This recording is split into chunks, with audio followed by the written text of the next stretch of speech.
سچے دوست پہچان ایک سبق آموز کہانی۔ کسی شخص کا ایک ہی بیٹا تھا جو روز رات کو دیر سے آتا اور جب بھی اس سے باپ پوچھتا کہ بیٹا کہاں تھے تو جھوٹ بولتا اور کہتا ابا جان دوستوں کے ساتھ تھا۔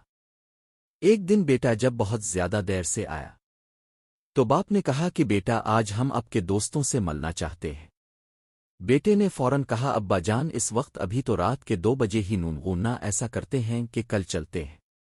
بیٹے نے بات کو ٹالنے کی بہت کوشش کی لیکن باپ باضد تھا کہ نہیں ابھی اور اسی وقت چلتے ہیں، آپ کے دوستوں کا پتہ تو چلے۔ بالآخر دونوں باپ بیٹا رات کے 2 بجے اس کے دوست کے گھر پہنچے۔ دروازہ کھٹکھٹایا تو کافی دیر تک کوئی جواب نہ آیا۔ بالآخر آواز آئی کہ کون ہے دروازے پر؟ پوچھنے والا اس کے دوست کا باپ تھا۔ آنے کی وجہ دریافت کی تو لڑکے نے کہا اپنے دوست سے ملنے آیا ہوں۔ اس کے والد نے کہا اس وقت مگر وہ تو اس وقت سو رہا ہے۔ بزرگ نے جواب دیا چچا جان آپ اس کو جگائی، مجھے اس سے ضروری کام ہے۔ مگر بہت دیر گزرنے کے بعد بھی یہی جواب آیا کہ صبح کو آ جانا، ابھی اسے سونے دو۔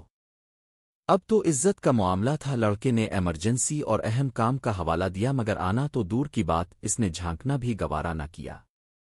باپ نے بیٹے سے کہا کہ چلو اب میرے ایک دوست کے پاس چلتے ہیں جو فلاں گاؤں میں رہتا ہے جس کا نام خیر دین ہے۔ دونوں باپ بیٹا گاؤں کی طرف روانہ ہو گئے۔ دور سفر کرتے کرتے اذانوں سے ذرا پہلے تو اس گاؤں پہنچے اور خیر دین کے گھر کا دروازہ کھٹکھٹایا مگر جواب نہ آیا۔ بالآخر اس نے زور سے اپنا نام بتایا کہ میں فلاں ہوں، مگر پھر بھی دروازہ ساکت اور کوئی حرکت نہیں ہوئی۔ اب تو بیٹے کے چہرے پہ فاتحانہ مسکراہٹ آ گئی، لیکن اسی لمحے لاٹھی کی ٹھک ٹھک سنائی دی اور دروازے کی زنجیر اور کنڈی کھولنے کی آواز آئی۔